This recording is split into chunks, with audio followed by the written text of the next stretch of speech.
Bapak, Ibu, dan saudara-saudara yang terkasih dalam nama Tuhan kita Yesus Kristus. Pada hari ini kita akan merenungkan firman Tuhan yang terdapat di dalam 2 Petrus pasal 1 ayat 12 sampai dengan ayatnya yang ke-21. Saya bacakan untuk kita sekalian. Sebab kami tidak mengikuti dongeng-dongeng isapan jempol manusia ketika kami memberitahukan kepadamu kuasa dan kedatangan Tuhan kita, Yesus Kristus sebagai Raja. Tetapi kami adalah saksi mata dari kebesarannya. Kami menyaksikan bagaimana ia menerima kehormatan dan kemuliaan dari Allah Bapa ketika datang kepadanya suara dari Yang Maha Mulia yang mengatakan, "Inilah anak yang kukasihi, kepadanyalah aku berkenan." Suara itu kami dengar datang dari sorga ketika kami bersama-sama dengan Dia di atas gunung yang kudus. Dengan demikian kami makin diteguhkan oleh firman yang telah disampaikan oleh para nabi.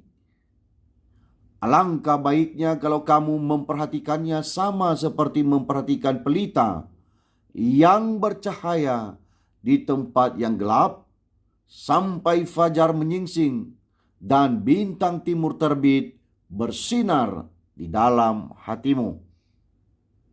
Yang terutama harus kamu ketahui ialah bahwa nubuat-nubuat dalam kitab suci tidak boleh ditafsirkan menurut kehendak sendiri.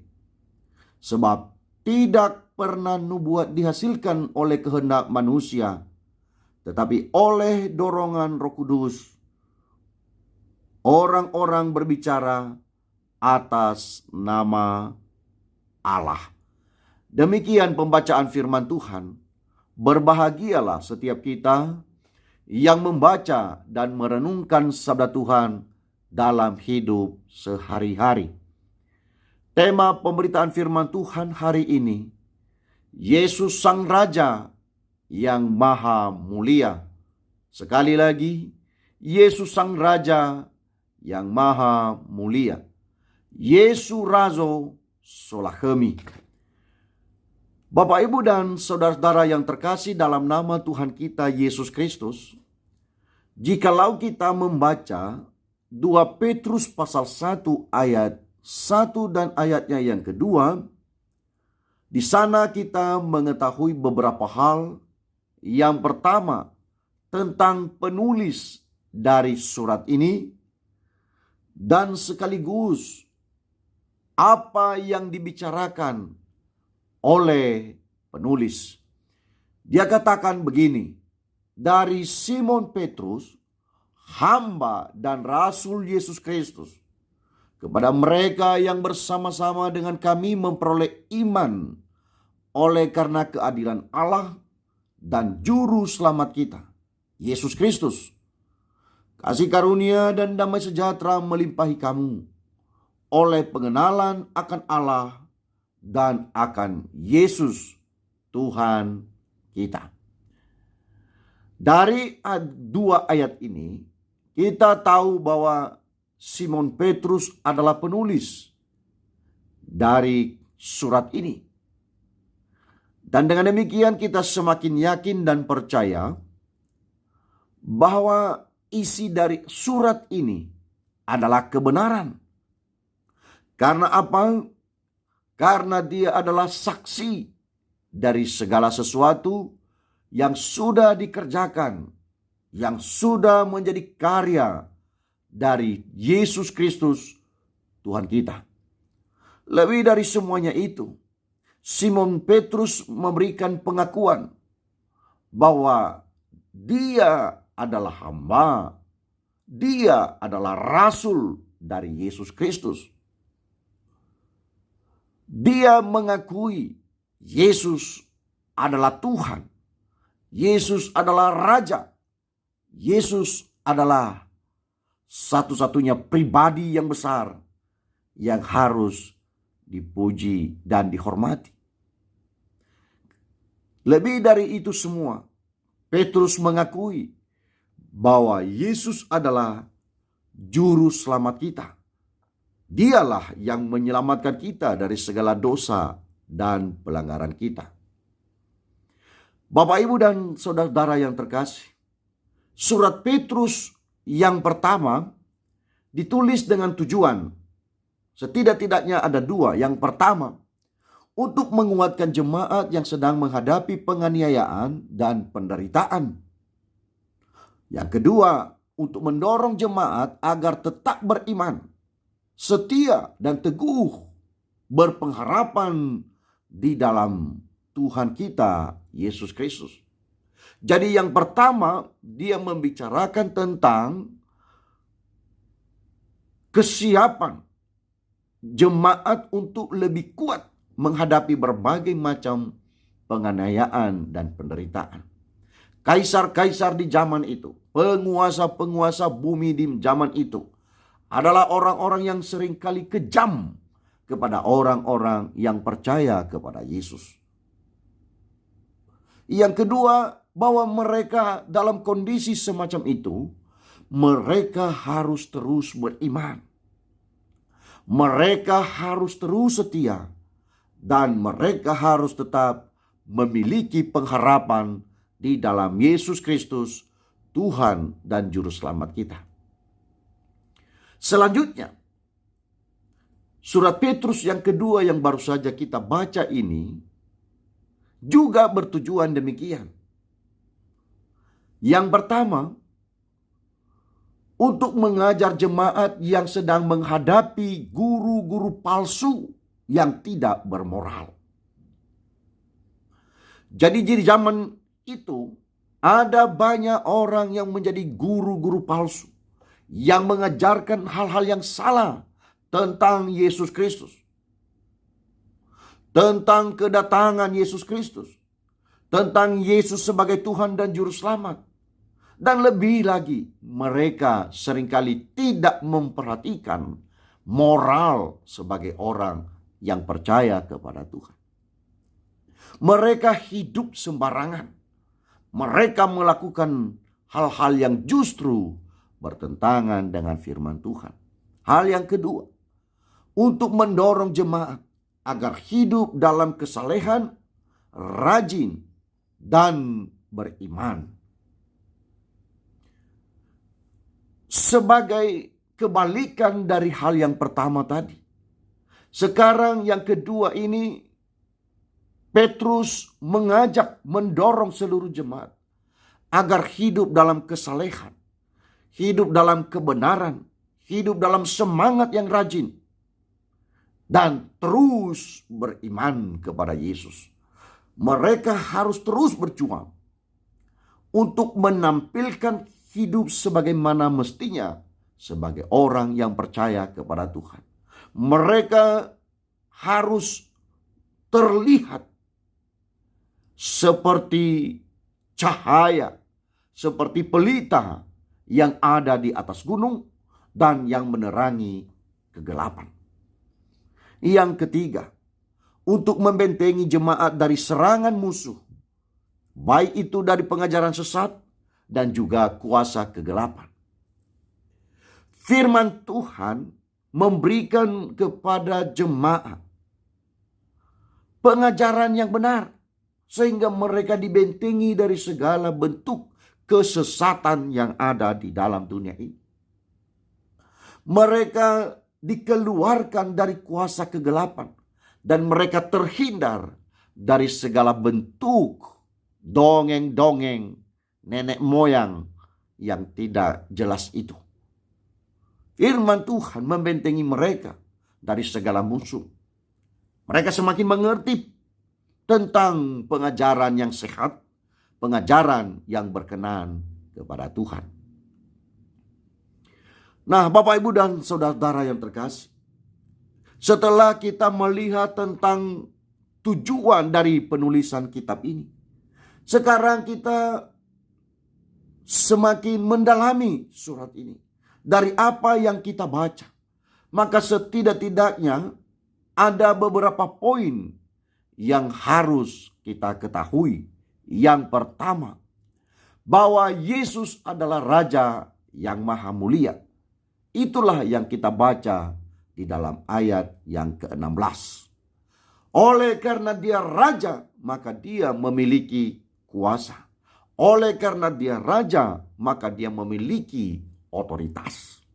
Dialah keturunan dari Raja Daud yang dijanjikan sejak jauh dahulu kala. Dari perjanjian lama kita tahu bahwa kerajaan Daud itu akan terus ada. Dan nanti dari keturunan Daud ini akan muncul seorang raja. Raja yang besar. Yesus Kristus, Tuhan dan Juru Selamat kita. Dialah yang empunya. Dialah yang menguasai seluruh alam semesta. Karena dia juga terlibat bersama dengan Allah Bapa, dengan dirinya sendiri sebagai anak, dan bersama dengan Roh Kudus menciptakan alam semesta, termasuk kita-kita ini. Kita yang sudah diciptakan dan berdosa, kita yang sudah diampuni oleh Tuhan, kita yang sudah dipanggil, ditetapkan untuk diselamatkan oleh Tuhan. Dan dialah yang mengatur kehidupan kita, bukan kita. Ingat, Yesus adalah Raja yang Maha Mulia.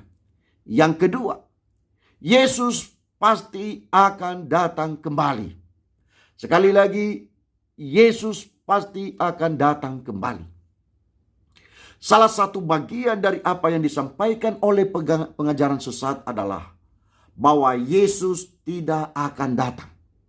Yesus itu kemungkinannya itu mungkin berbohong dari apa yang sudah disampaikan. Buktinya dia belum datang-datang sampai hari ini. Itulah yang disampaikan oleh ajaran-ajaran yang sesat. Tetapi hari ini kita baca di dalam ayatnya yang ke-16 bahwa Yesus itu pasti akan datang. Kedatangan Yesus sungguhnya di dalam Kisah Para Rasul pasal 1 ayat 10 sampai 11 sudah dinubuatkan. Begini firman Tuhan.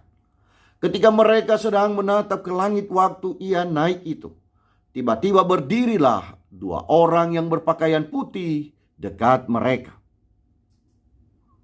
Dan berkata kepada mereka, "Hai orang-orang Galilea, mengapakah kamu berdiri melihat ke langit? Yesus ini yang terangkat ke sorga, meninggalkan kamu, akan datang kembali dengan cara yang sama seperti kamu melihat dia naik ke sorga." Dalam teks Kisah Para Rasul pasal 1 ayat 10 sampai 11 ini, kita melihat bagaimana malaikat sorgawi menyampaikan kepada jemaat, menyampaikan kepada murid-murid ketika mereka melihat ke langit waktu Yesus naik ke sorga itu. Malaikat sorgawi menyampaikan kepada mereka bahwa Yesus yang naik hari ini, dialah yang juga nanti akan datang kembali. Tentang waktu, tentang harinya, kita tidak tahu. Tapi satu hal yang pasti, Yesus pasti datang. Nah, Bapak, Ibu, dan saudara-saudara yang terkasih, hal yang ketiga, Yesus benar-benar mulia dan berkenan kepada Bapa. Perhatikan Bapak, Ibu, dan saudara-saudara yang terkasih dalam nama Yesus. Yesus Kristus adalah pribadi yang begitu mulia. Pribadi yang dimilikinya, atau pribadi yang memiliki kemuliaan yang dimilikinya dari sejak kekekalan. Itulah yang disampaikan kepada kita. Dan lebih daripada itu semua, dia berkenan kepada Bapa. Selain karena dia diutus, selain karena dia adalah anak, selain karena dia menjadi pelayan yang hebat, Sesungguhnya di dalam kitab Ibrani juga kita tahu bahwa Yesus itu sama seperti manusia biasa. Tetapi dalam hal dosa dia tidak lakukan. Ini adalah kehidupan yang sungguh-sungguh berkenan kepada Allah Bapa. Itu adalah kehidupan yang penuh etika. Itu adalah kehidupan yang penuh dengan kesucian dan kekudusan. Karena dia tidak pernah melakukan yang namanya dosa. Lebih lagi kalau kita membaca Matius pasal 17 ayat 5 sampai ayatnya yang ke-6. Dia katakan begini. Dan tiba-tiba sedang ia berkata-kata, turunlah awan yang terang menaungi mereka. Dan dari dalam awan itu terdengar suara yang berkata, inilah anak yang kukasihi, kepadanya lah aku berkenan, dengarkanlah dia. Benar itu tersungkurlah murid-muridnya, dan mereka sangat ketakutan. Inilah sikap yang benar. Dari kesadaran ketika kita mendengar bahwa Yesus adalah Raja yang mulia, maka kita perlu mengambil sikap tersungkur untuk menyembah, tersungkur untuk memuliakan, tersungkur untuk memuji, disertai dengan penghargaan dalam bentuk rasa takut. Yesus benar-benar mulia dan berkenan kepada Bapa. Yang keempat, kita percaya kepada Yesus berdasarkan apa yang ditulis dalam kitab suci. Itulah yang disampaikan kepada kita di dalam ayatnya yang ke-19 sampai dengan 21. Nah, Bapak, Ibu, dan saudara-saudara, mari kita baca terlebih dahulu Matius pasal 5 ayat 18 yang mengatakan, karena aku berkata kepadamu, sesungguhnya selama belum lejap langit dan bumi ini, satu iota atau satu titik pun tidak akan ditiadakan dari hukum Taurat sebelum semuanya terjadi. Bapak, Ibu, dan saudara-saudara yang terkasih, kita diajarkan oleh kitab suci. Dan karena itu kita harus percaya kepada Yesus berdasarkan apa yang sudah ditulis ini. Berdasarkan dengan apa yang sudah diteruskan kepada kita hingga sekarang ini. Jadi kalau ada orang yang mengatakan bahwa Yesus tidak akan datang, kita percaya Yesus pasti datang. Kalau ada orang yang mengatakan bahwa Yesus itu bukan Tuhan, kita orang yang percaya, kita memanggil Yesus Tuhan dan Juru Selamat kita. Dialah yang menjanjikan tentang kerajaan sorga. Dialah yang menjanjikan keselamatan. Dan dialah yang memberikannya kepada kita. Karena di bawah kolong langit ini tidak ada nama lain yang diberikan kepada manusia yang olehnya kita diselamatkan. Jadi kita harus terhindar dari segala bentuk dongeng, dari segala bentuk fiksi, dari segala bentuk cerita-cerita nenek moyang yang tidak jelas. Kita diajarkan oleh firman Tuhan supaya kita bersungguh-sungguh mengerti kitab suci dan tidak sembarangan untuk menafsirkannya. Kita percaya kepada Yesus berdasarkan kitab suci, berdasarkan penafsiran kitab suci yang benar dan berkenan kepada Tuhan. Akhirnya, Bapak, Ibu, dan saudara-saudara yang terkasih, saya mau mengajak kita semua untuk tidak meragukan kedatangan Tuhan. Atau masihkah kita meragukan kedatangan Tuhan? Saya harap yang hadir pada hari ini atau yang mendengarkan renungan firman Tuhan hari ini tidak lagi meragukan tentang kedatangan Tuhan. Hanya saja kita bersabar untuk menunggu, untuk menantikannya. Yang kedua, adakah engkau mampu untuk mengidentifikasi pengajaran sesat yang berkembang saat ini? Kemampuan untuk mengidentifikasi pengajaran sesat adalah mereka yang sudah semakin mengerti tentang iman Kristen, yang meluangkan waktunya untuk bersungguh-sungguh hidup sesuai dengan apa yang dikehendaki oleh Tuhan. Yang ketiga, maukah engkau mengaku bahwa Yesus adalah Raja yang berkuasa atas semesta dan atas hidupmu? Maukah engkau dalam segala seluruh aspek kehidupanmu, setiap waktu di sana ada pengakuan sebagai Yesus Tuhan dan Juru Selamat, dan sekaligus penguasa alam semesta dan penguasa hidup kita. Dengan demikian, kita tidak boleh hidup sembarangan karena hidup kita adalah milik Tuhan. Yang keempat, sudahkah engkau baca dan mendalami isi Alkitabmu? Sudahkah engkau baca kitab Kejadian sampai Wahyu dan engkau betul-betul bersungguh-sungguh membacanya dengan baik sampai mengerti? Dilengkapi dengan poin yang kelima ini. Sudah berapa lamakah engkau menjadi orang Kristen? Adakah engkau tuntaskan pembacaan kitab sucimu? Atau engkau hanya membaca Alkitab ketika engkau mendengarkan khotbah semacam ini? Atau engkau datang di dalam ibadah pemuda, engkau datang di dalam ibadah komisi-komisi, engkau ibadah di dalam ibadah raya, atau segala macam hal yang lain yang ada hubungannya dengan ibadah. Kalau hanya demikian berarti kita belum radikal dalam menjadi orang Kristen. Kita belum mengakar sebagai orang Kristen. Sehingga kita tidak ada niat sedikit pun untuk belajar sungguh-sungguh tentang kitab suci. Tapi saya percaya semua yang mendengarkan khotbah hari ini akan bersungguh-sungguh membaca kitab suci, mendalaminya dengan baik, dan melakukannya untuk hormat dan kemuliaan nama Tuhan.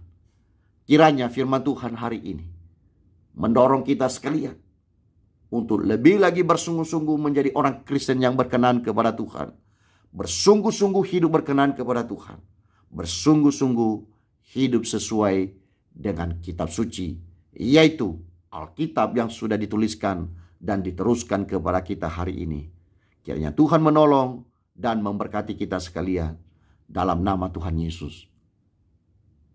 Amin. Shalom.